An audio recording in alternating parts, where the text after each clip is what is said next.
kesempatan kali ini saya ingin membagikan firman Tuhan yang temanya sederhana sekali. Dan saya berdoa ini juga dipraktekkan oleh kita semua. Karena secara pribadi saya mengalami banyak sekali breakthrough, terobosan yang terjadi dalam kehidupan saya. Sejak saya mengerti pemahaman ini beberapa tahun lalu dalam perjalanan di kereta menuju ke pelayanan di Solo. Ketika saya lagi baca Alkitab, ada satu ayat ini muncul dan menjadi hidup. Kemudian saya menerima pengajaran-pengajaran dan pengertian yang indah banget pada saat itu. Sejak saat itu saya mulai mempraktekkan apa yang saya terima. Dan saya terkejut sekali karena di dalam saya berjalan untuk mempraktekkan firman Tuhan ini, saya mendapati bahwa cara berdoa saya berubah. Cara saya bereaksi terhadap sebuah keadaan itu berubah. Dan amazingnya, hal yang luar biasanya terjadi adalah saya mengalami banyak breakthrough di dalam miracle atau mujizat. Begitu banyak keajaiban-keajaiban yang saya terima baik secara pribadi maupun dalam kehidupan keluarga kami. Dan mengejutkan juga ketika saya menemukan bahwa anak rohani saya juga mengadopsi tema ini di dalam akun Instagramnya dia. Dan dia membagikan ini kepada banyak orang termasuk mereka yang belum mengenal Tuhan. Tentunya dengan bahasa yang sederhana secara umum, saya ketika mendapati dan mengikuti progres ini, saya menerima dan melihat, membaca testimoni kesaksian yang luar biasa dari orang-orang yang belum kenal Tuhan. Dan mereka mempraktekkan prinsip ini, mereka melakukannya, dan mereka menyaksikan berapa banyak perubahan-perubahan yang tidak mungkin. Secara manusia itu, kata mereka tidak mungkin itu terjadi, tapi mereka mengalami yang namanya miracle dalam kehidupan mereka. Dan kemudian mereka bersaksi bagaimana suami mereka dirubah, bagaimana keluarga mereka dirubah, bagaimana pekerjaan mereka mengalami breakthrough, bagaimana finansial mereka juga mengalami perubahan besar-besaran. Saya sempat berpikir begini, kenapa ya mereka kok bisa mengalami begitu banyak hal yang amazing sampai mereka bisa saksikan dengan gila-gilaan, tapi kenapa kita anak-anak Tuhan, kita jarang mengalami seperti yang mereka alami. Satu, pemikiran saya adalah bahwa kemungkinan kita ini karena terlalu sering mendengar sehingga kita menganggap itu biasa. Dan kita tidak menanggapi itu dengan serius sebagai satu blessing atau sebagai satu kunci yang Tuhan kasih untuk kita mengambil banyak blessing yang Tuhan sediakan. Karena itu pada kesempatan ini saya berharap bahwa apa yang saya bagikan bisa lebih memperjelas pemahaman kita semua dan kita bisa mempraktekkan dalam kehidupan sehari-hari. Saya mau mengajak saudara untuk membaca di dalam kitab Kejadian pasal yang pertama. Judul khotbah saya hari ini adalah I Declare. Saya mendeklarasikan. Kejadian pasal 1 ayat 1 sampai dengan ayat 3. Pada mulanya Allah menciptakan langit dan bumi. Bumi belum berbentuk dan kosong, gelap gulita menutupi samudra raya. Dan roh Allah melayang-layang di atas permukaan air. Saya membayangkan begini saudara, belum ada bumi jadi belum berbentuk, tapi gelap gulita semua, tapi ada air. Berarti air ini kemungkinan melayang-layang di ruang angkasa gitu ya, mungkin ya, in the space. Kemudian ada kalimat yang mengatakan roh Tuhan juga melayang-layang di atas permukaan air. Jadi ada roh Tuhan lagi melayang-layang. Oke ya, itu sikonnya. Ayat yang ketiga, berfirmanlah Allah, jadilah terang, lalu terang itu jadi. Dalam bahasa Inggris, Anda akan menemukan bahwa Tuhan itu berbicara, God spoke. Tuhan berbicara. Nah, yang saya ingin tunjukkan kepada saudara adalah begini. Roh Tuhan sudah ada, sudah eksis, sudah hadir pada saat itu. Saya percaya sejak kita terima Yesus, lalu memberikan diri dibaptis, diselamatkan, Alkitab mengatakan bahwa kita menerima Roh Kudus. Jadi saya sangat mempercayai kita semua yang sudah terima Yesus, lahir baru, kita punya Roh Kudus di dalam kita. Tetapi ayat ini memiliki kemiripan, ada Roh Tuhan hadir. Namun terang baru tercipta. Waktu itu masih gelap. Walaupun ada Roh Tuhan, gelap itu tidak mengalami perubahan apa-apa, masih tetap gelap. Perubahan yaitu terjadi ketika terang muncul. Kapankah terang itu muncul atau tercipta? Ketika Tuhan mulai membuka mulut dan melepaskan perkataan, jadilah terang. Saudara bisa melihat di sini bahwa ketika Tuhan membuka mulut, terjadilah sesuatu. penciptaan, dari apa yang diciptakan oleh Tuhan. Bukankah Alkitab itu juga mengatakan begini bahwa saudara dan saya adalah diciptakan segambar dengan Dia. Jadi like father, like children. Maka seharusnya kalau Bapa kita punya kemampuan, ada kuasa di dalam lidahnya, ketika dia membuka mulut dan mengucapkan sebuah perkataan dan itu terjadi. Bukankah ini juga membuat kita boleh berpikir bahwa kita diciptakan seimage, segambar dengan Dia. Ini diteguhkan lagi saudara di dalam Injil Yohanes pasal yang pertama. Pada mulanya adalah firman. Kalau Anda lihat terjemahan bahasa Inggrisnya, in the beginning was the word. Jadi pada mulanya adalah kata-kata. Kalau boleh saya pakai bahasa bebas berarti ya kata-kata. Kata-kata, apa yang keluar dari mulut. Firman itu, kata-kata itu bersama dengan Tuhan. Dan kata-kata itu adalah Tuhan. Ia pada mulanya bersama-sama dengan Tuhan. Perhatikan ayat 3. Segala sesuatu dijadikan oleh Dia. Saya menangkap bahwa kata Dia bukan sekedar berbicara tentang Tuhan. Karena subjek yang dibicarakan dari ayat 1 jelas subjeknya adalah kata-kata. Nah, Yohanes mendapatkan pewahyuan yang begitu dalam mengenai the power of words, kuasa perkataan. Nah, ayat 3 menuliskan begini, segala sesuatu. Pengertian saya namanya segala sesuatu ya berarti semuanya saudara, semuanya. Menurut ayat ini dijadikan atau diciptakan atau di-create oleh kata-kata.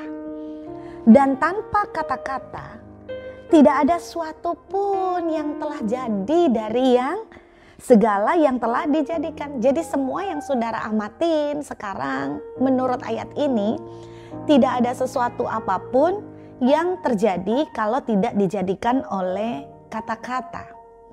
Ini pengertian sederhana yang saya tangkap. Jadi ternyata ada sesuatu daya cipta yang spektakuler yang terkandung di dalam perkataan atau words. Saya ajak saudara melihat kembali di dalam kitab Amsal pasal yang ke-6. Amsal pasal yang ke-6 ayat yang kedua saudara. Amsal pasal ke-6 ayat yang kedua. Jikalau engkau terjerat dalam perkataan mulutmu. Bahasa Inggrisnya kalau kamu itu terjebak atau terjaring oleh perkataan mulut. Ternyata perkataan mulut kita itu fungsinya seperti jaring. Anda pasti tahu ya jaring kalau nelayan pergi menjala ikan pakai jaring. Ternyata ketika kita berkata-kata, kita seperti melemparkan jaring.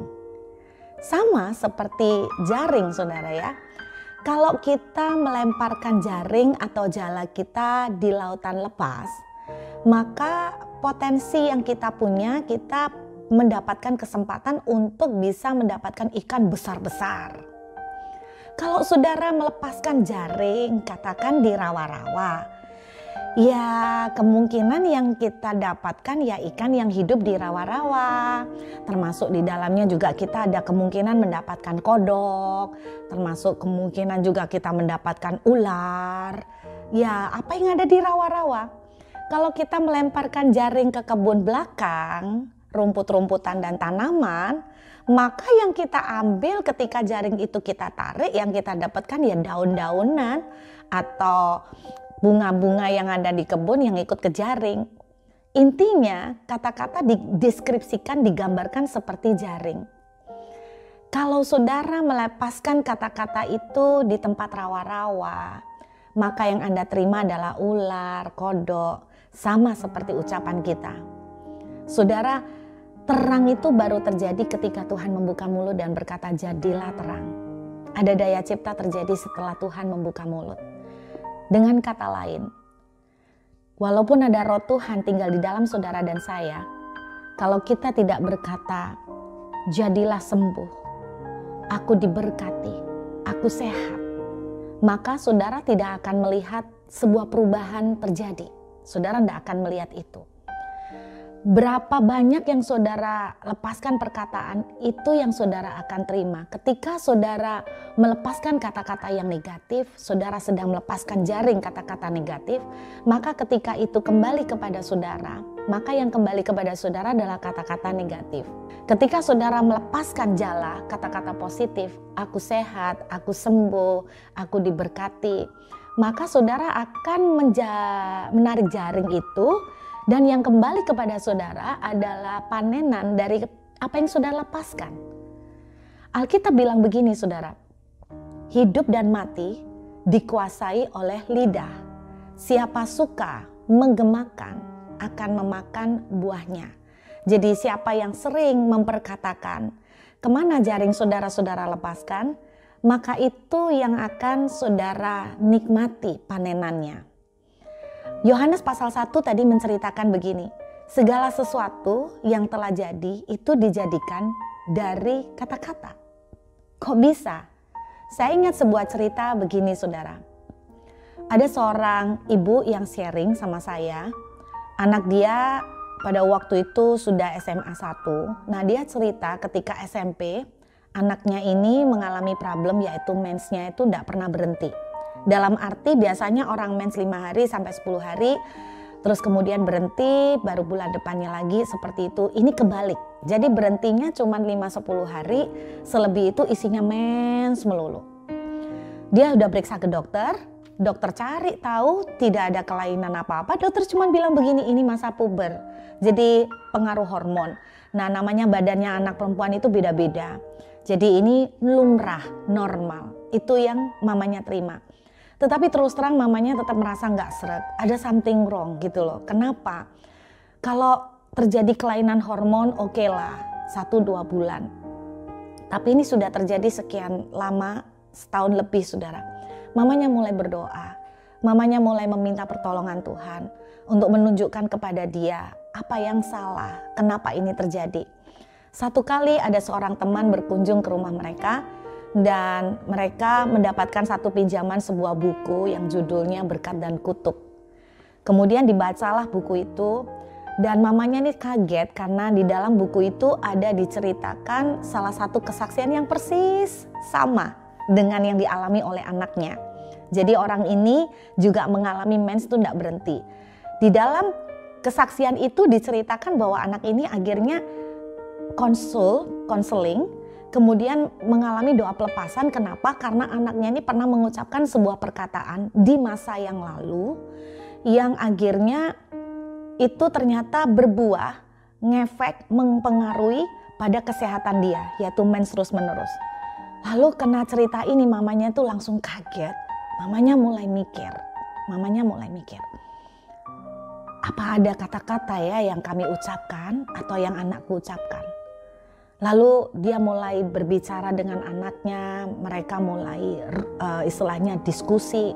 Anaknya ingat, sebelum dia mengalami mens rutin itu, artinya dia waktu awal-awal mengalami mens, dia sempat mengeluh karena kok susah sekali ya jadi cewek itu. Dia bilang, gak enak ya jadi cewek itu, enak jadi cowok. Berkali-kali itu kata-kata yang diomongin dan dia selalu ngomong sama Tuhan, kenapa sih Tuhan bikin aku cewek? Cewek ini kok setengah mati, repotnya, susahnya luar biasa. Kenapa aku gak dilahirkan aja jadi cowok? Itu kata-kata dia. Setelah itu beberapa waktu kemudian muncullah dia ngalamin mens itu gak berhenti-berhenti. Akhirnya mamanya dan anak ini mereka berdoa bersama, bertobat, meminta ampun atas ucapan yang udah diucapkan, lalu mencabut. Sebulan kemudian, mujizat terjadi. Jadi mensnya berhenti dan rutin normal every month seperti orang-orang pada umumnya. Yohanes pasal 1 tadi bilang begini loh saudara, segala sesuatu dijadikan oleh kata-kata. Dan tanpa kata-kata tidak ada yang jadi dari apa yang sudah dijadikan. Berarti banyak hal yang kita alami yang tanpa kita sadarin, yang kita tuai sekarang, tanpa kita sadari bisa saja terjadi karena banyaknya kata-kata yang kita lepaskan di masa yang lalu. Kemudian kita tuh tidak ngerti, kita nyalahkan Tuhan. Kenapa Tuhan tuh tidak memberkatin saya? Kenapa Tuhan itu kok tidak fair sama saya? Tanpa kita sadarin, di masa yang lalu kita sering ucapkan kata-kata seperti gini. Keluargaku tuh orang susah. Keluargaku tuh susah. Akhirnya kita itu memeteraikan, memasang, istilahnya mempermanenkan cap itu dalam kehidupan kita. Dan kita tidak menyadarin itu terjadi terus-menerus. Dari dulu hidup keluargaku memang susah. Jadi aku tuh memang orang susah. Nah ini be careful saudara. Karena ketika saudara melepaskan kata-kata, pada momen Tuhan membuka mulut dan melepaskan kata-kata, ada daya cipta. Yohanes pasal 1 juga mengatakan begitu. Ada daya cipta. Makanya bahaya sekali. Siapa suka menggemakan akan memakan buahnya. Ada satu perumpamaan yang diceritakan oleh Tuhan Yesus yang saya mendapatkan satu pemahaman mengenai kata-kata. Kita buka dalam Injil Markus pasal yang keempat. Kita tahu Injil Markus ini adalah perumpamaan tentang penabur, di mana diceritakan ada penabur itu menaburkan benih. Sebagian benih jatuh di tanah yang subur, sebagian di tanah bersemak duri, sebagian jatuh di tanah yang berbatu-batu. Beberapa hamba Tuhan mengkhotbahkan ini dalam pengertian firman Tuhan yang kita dengar, khotbah yang kita dengar, sebagian menerima dengan sukacita dan melakukan. Tetapi saya menerima satu pengertian baru dari perumpamaan ini. Saudara, itu yang ajaib mengenai firman Tuhan. Firman Tuhan itu kaya sekali dengan banyak pemahaman-pemahaman. Satu kali saudara bisa ketemu ayat yang sama, di hari yang lain ayat yang sama bisa berbicara mengenai hal yang lain kepada saudara. Itu dahsyatnya firman Tuhan. Kita lihat ayat yang ke-14 dari Injil Markus pasal yang keempat. Penabur itu menaburkan firman. Jadi jelas benih di sini diartikan firman. Dalam bahasa Inggris lagi-lagi, the sower sow the word. Jadi ternyata kata-kata itu termasuk benih. Jangan diartikan benih itu cuma duit melulu, saudara. Menabur benih, duit melulu. Enggak. Menabur benih tentang khotbah, bukan itu aja. Ternyata kata-kata itu juga benih. Perhatikan. Nah, kita akan melihat bagaimana sifat natural dari sebuah benih. Kita lihat dalam Markus pasal yang keempat ayat yang ke-26. Lalu kata Yesus, beginilah hal kerajaan Allah itu seumpama orang yang menaburkan benih di tanah. Lalu pada malam hari ia tidur dan pada siang hari ia bangun. Dan benih itu mengeluarkan tunas dan tunas itu makin tinggi, bagaimana terjadinya tidak diketahui orang itu. Nah ini yang saya tadi ngomong saudara, bahwa kita tuh tidak tahu kapan kita itu nanam benih itu kok tiba-tiba muncul. Kita itu tidak tahu kapan istilahnya pertumbuhannya, kita tidak pernah ngerti, tahu-tahu udah gede. Itu yang saya bilang, kita seringkali tidak menyadari bahwa apa yang kita tuai hari ini, kehidupan yang banyak sakit penyakit, kehidupan yang banyak susah, tanpa kita sadari, kita tuh tidak pernah tahu bahwa itu adalah panenan atau akibat dari apa yang kita omong, kita tabur dulu-dulu kalimat-kalimat yang kita tabur. Saudara, satu kali beberapa tahun yang lalu di rumah saya di Surabaya muncul di halaman belakang itu tanaman lombok. Saya bingung karena saya tidak pernah merasa saya nanam lombok. Saya nggak pernah nanam benih lombok sama sekali, tapi bisa muncul tanaman lombok. Maka interpretasi saya, penafsiran saya adalah seperti begini. Oh, mungkin ketika saya lagi makan tahu isi nih pakai lombok, kemudian sebagian lombok itu ada yang kebuang, benihnya, bijinya jatuh, kemudian jadi. Tahu-tahu muncul tanaman lombok. Makanya saudara, jangan kita buru-buru selalu menyalahkan Tuhan. Kenapa yang kita alami atau yang kita panenan hari ini seperti ini? Banyak yang kita tidak menyadari karena kita tanpa sadar kita menabur sebuah benih in the past, di masa yang lalu. Itu yang sebabnya dikatakan segala sesuatu dijadikan dari kata-kata. Ini satu kebenaran mengenai kata-kata. Jadi banyak yang kita lihat yang tidak kita sadarin.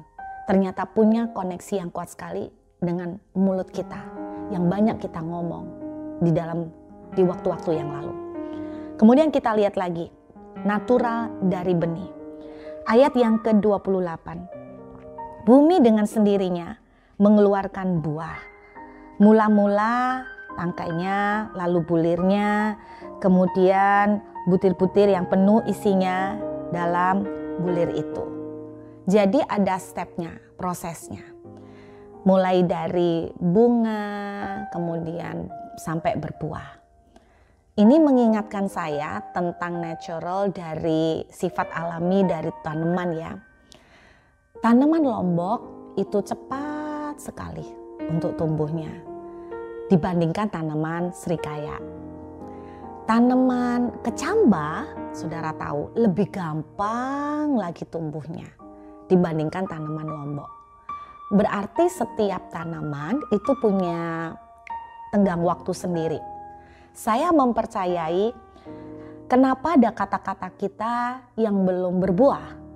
Karena mungkin kata-kata kita itu ibarat kayak tanaman serikaya. It takes time.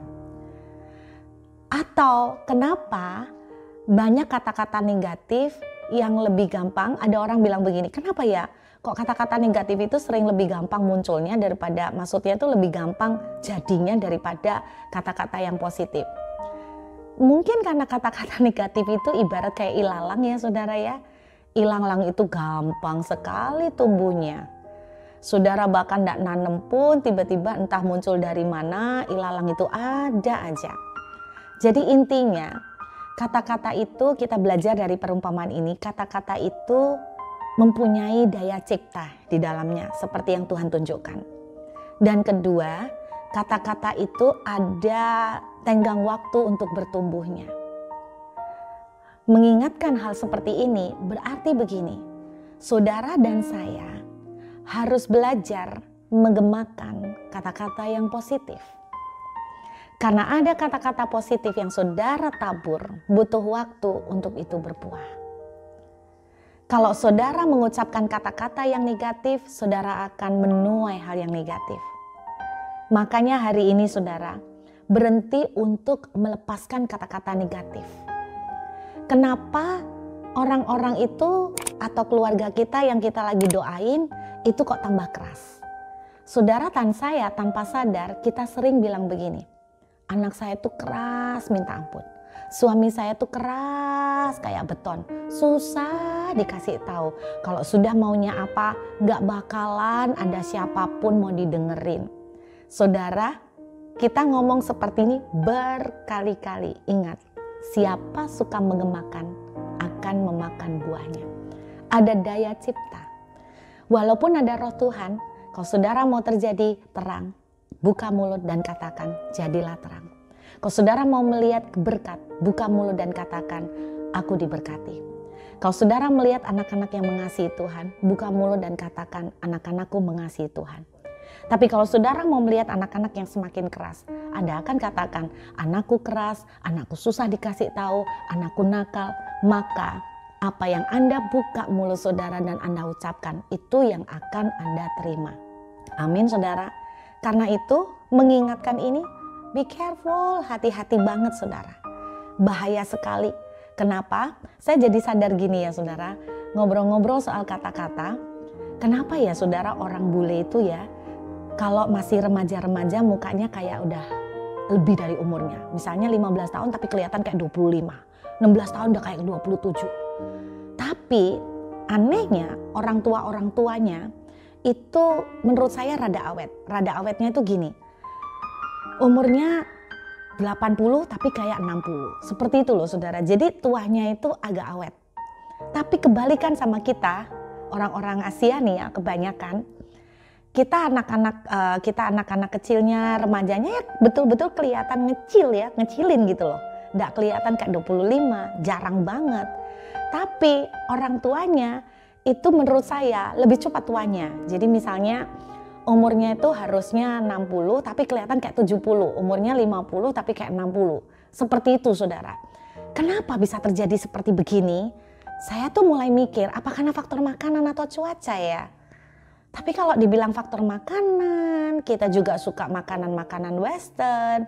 Ada satu kecurigaan saya memang belum pernah melakukan penelitian, tapi ini pemikiran saya secara pribadi. Kemungkinan juga ada relasi kuat dengan mulut. Kok bisa? Dengan kata-kata maksud saya. Maksud saya itu seperti begini. Anda lihat, anak-anak remaja yang berkebudayaan western, kebanyakan mereka umur 17-18 itu sudah dilepas sama orang tua, sehingga anak-anak itu kepengen cepat gede. Kenapa kepengen cepat gede? Karena kepengen cepat bebas, tidak diatur. Sehingga anak-anak itu dari umur 15, 16 mereka tuh sudah bawaannya kepengen ngomong, aku tuh udah gede gitu loh. Aku tuh udah gede, I'm grown up gitu, aku udah besar. Itu yang terjadi. Beda sama anak-anak orang Asia ya. Kebanyakan kita nih, aku masih kecil, jangan ditinggalin dong, jangan dilepasin, kamu masih umur berapa. Makanya anak-anak kita tuh bener-bener kayak kecil terus ya. Tapi orang tuanya kenapa kok cepet tua? Kalau orang-orang kita ya saudara, kenapa kok cepet tua? Saya tuh ketemu gini, orang bule tuh kalau tak tanyain, how old are you? Kadang-kadang dia nggak ngomong umurnya. Terus dia bilang, well, I have 10 grandchildren, but I'm still young. Aku punya cucu 10, tapi aku masih muda. Selalu begitu saudara. I'm still strong, itu yang dikatakan mereka. Dan mungkin itu yang terjadi. Sedangkan kita, umur 37 dirayain ulang tahun sama teman-teman, terus ditanyain umur berapa Ci? Jawaban kita langsung gini, udah tua. Kan gitu saudara. Terus kalau ada orang ngomong begini, wah Ci tambah kelihatan muda ya. Ah enggak, udah tua, udah separuh abad. Kita malah memperteguh, meyakinkan. Saudara tidak sadar bahwa kita tuh punya kesempatan untuk melepaskan kata-kata yang positif, tapi kita tuh banyak yang negatif. Akhirnya apa? Mungkin ini kecurigaan saya, itu sebabnya orang-orang Indonesia contohnya tuanya tuh lebih cepat gitu kan. Walaupun umur 60 tapi udah kayak 80. Umur 40 udah kayak 50 dan sebagainya. Kenapa? Mungkin salah satu penyebabnya karena di mulut. Saudara, saya tuh sempat mikir begini soal konseling. Saya membayangkan kadang-kadang waktu kita konseling itu juga dangerous banget. Kenapa? Apalagi kalau konselingnya itu bukan ke satu orang, karena merasa tidak cukup sampai konseling ke 5 orang misalnya. Coba saudara pikirkan waktu konseling. Setiap kali konseling, Anda akan cerita begini, suami saya itu keras. Aduh nyesel saya kenapa kawin sama dia. Suami saya itu males, suami saya itu tidak tanggung jawab. Itu konselor A. Apa yang Anda ucapkan adalah kata-kata seperti itu. Konselor B, Anda akan lakukan hal yang sama. Konselor C, D, E, nggak tahu berapa konselor. Kebanyakan dari kita nggak cukup cerita sama satu orang. Kadang-kadang ditambah lagi bukan cerita ke konselor, kita ngomong sama teman-teman, sama tetangga karena kita mengeluh, curhat. Berapa banyak kata-kata negatif yang saudara ucapkan. Dan tanpa sadar, saudara sedang memeteraikan kutuk di atas keluarga saudara. Makanya semakin sulit untuk berubah. Kemudian saudara, saya bayangkan waktu Tuhan melihat suasana gelap di alam itu. Apakah Tuhan tuh manggil para malaikatnya? Berunding seperti begini. Kat, sini Kat, kumpul Kat. Malaikat kan panggilannya Kat, kumpul Kat, kumpul Kat. Kat, kok gelap ya? Iya ya Tuhan, gelap. Jelek ya gelap. Iya Tuhan. Aduh. Lah gelapnya kayak gini kan ya ndak enak tuh ya Kat. Iya ya Tuhan, bener gelap. Apakah Tuhan seperti itu? Enggak loh saudara. Tuhan tidak memperbincangkan dan mendiskusikan negative things. Tuhan langsung buka mulut, jadilah terang. Di masa pandemik seperti ini, apa yang saudara diskusikan? Saudara kumpul sama teman-teman terus berkata begini, iya loh, keadaan tambah susah, setengah mati, berat, iya, kerjaan sepi. Saudara tidak sadar, seperti jaring. Kalau Anda lepaskan jaring ke rawa, Anda akan menuai kodok, ular. Kalau Anda lepaskan jaring ke lautan bebas, Anda akan dapatkan ikan-ikan yang besar. Hati-hati dengan apa yang Anda perkatakan. Tanpa kita sadari, kita sering melepaskan daya cipta yang negatif. Dari kesaksian orang-orang yang belum mengenal Tuhan, saya terkejut. Mereka itu ada yang kesaksian sampai urusan berat badan. Ada yang cerita dia mengalami turun berat badan 8 kilo dalam waktu 2 minggu. Dia itu praktek apa yang diajarkan mengenai kuasa perkataan. Dia tuh ngomong aku tuh langsing, aku tuh langsing, aku tuh langsing. Kita banyak yang sering kali salah ngomong loh. Kita ngomong gini, aku nih kalau makan dikit langsung meledak. Saudara jangan bilang guyon loh, guyon. Bu, saya guyon, cuman bercanda bu. Jangan diseriusin. Loh, saya bisa nganggap itu bercanda. Tetapi Anda suka atau tidak suka, ini kebenaran. Ketika Anda melepaskan kata-kata itu, tidak ada yang namanya di alam ini mengatakan, oh itu kata-kata bercanda. No. Setiap kali Anda melepaskan kata-kata, aku makan sedikit langsung meledak. Aku makan sedikit meledak. Saudara, itu yang akan saudara alamin. Itu yang akan menciptakan sesuatu, makanya semakin sulit Anda untuk menguruskan badan. Lalu dia ditanya, bagaimana dia bisa mengalami berat badan itu turun 8 kilo. Apa yang terjadi? Dia bilang sebetulnya yang terjadi sangat alami. Nafsu makannya berkurang drastis. Cuman itu aja. Ternyata alami banget proses terjadinya. 8 kilo dalam 2 minggu. Saudara, kita perlu create something good. Kita perlu meng-create sesuatu yang bagus. Kita perlu meng-create sesuatu yang positif. Saya ingat dengan cerita mengenai Nuh. Bagaimana menurut saudara cara Nuh memanggil binatang sepasang-sepasang? Apakah Bapak Nuh itu akan traveling seluruh dunia sampai menemukan binatang sepasang-sepasang? Nggak mungkin itu dia lakukan. Analogi saya adalah bahwa ketika Nuh melakukan itu, dia adalah dengan begini. Binatang-binatang, datanglah sepasang-sepasang. Binatang-binatang, datanglah sepasang-sepasang. Saya percaya Nuh membuka mulut dan melepaskan perkataan. Saudara, jadilah terang, lalu terang itu jadi. Jadilah sehat, maka sehat akan terjadi. Jadilah engkau diberkati, maka di tengah pandemik sekalipun kita akan melihat keajaiban Tuhan. Saya berharap firman ini simple, tapi kita bisa praktekkan. Ingat satu hal, ada roh Tuhan di dalam kita, tetapi tidak akan ada penciptaan terjadi selama kita belum membuka mulut. Apakah kita harus membuka mulut, Bu? Kalau Tuhan membuka mulut, kenapa kita tidak membuka mulut? Lagi pula, ketika kita membuka mulut, kita sedang mendeklarasikan kepada iblis juga. Aku ini sehat, aku ini diberkati. Sehingga iblis tidak mengambil kesempatan untuk menggagalkan atau menghancurkan kita. Ketika kita mengucapkan, itu juga mempunyai fungsi yang lain. Iman muncul dari pendengaran akan firman. Ketika kita melihat fakta, kita down, kita goyah. Kemudian kita berkata, aku sehat. Darah Yesus sudah menebus semua sakit penyakit. Maka apa yang kita ucapkan akan kembali lagi kita dengar. Sehingga iman kita dikuatkan. Dan ketika iman kita bangkit, mujizat pun terjadi. Saya berdoa kita akan mempraktekkan ini. Mari kita berdoa saudara. Bapa, terima kasih untuk kebenaran firman-Mu hari ini. Biar kami bukan cuma menjadi pendengar, tapi kami mau melakukan. Tuhan, kami mau bertobat dari ucapan-ucapan yang salah. Kami mau bertobat Tuhan. Dan kami berdoa Bapa, supaya kami sungguh-sungguh melakukan apa yang firman-Mu tulis. Kami akan melepaskan perkataan yang positif, kami akan melepaskan perkataan firman, dan kami akan melihat keajaiban. Terima kasih Bapa, terpujilah nama-Mu, di dalam nama Yesus kami mengucap syukur dan berdoa. Amin. Tuhan memberkati saudara.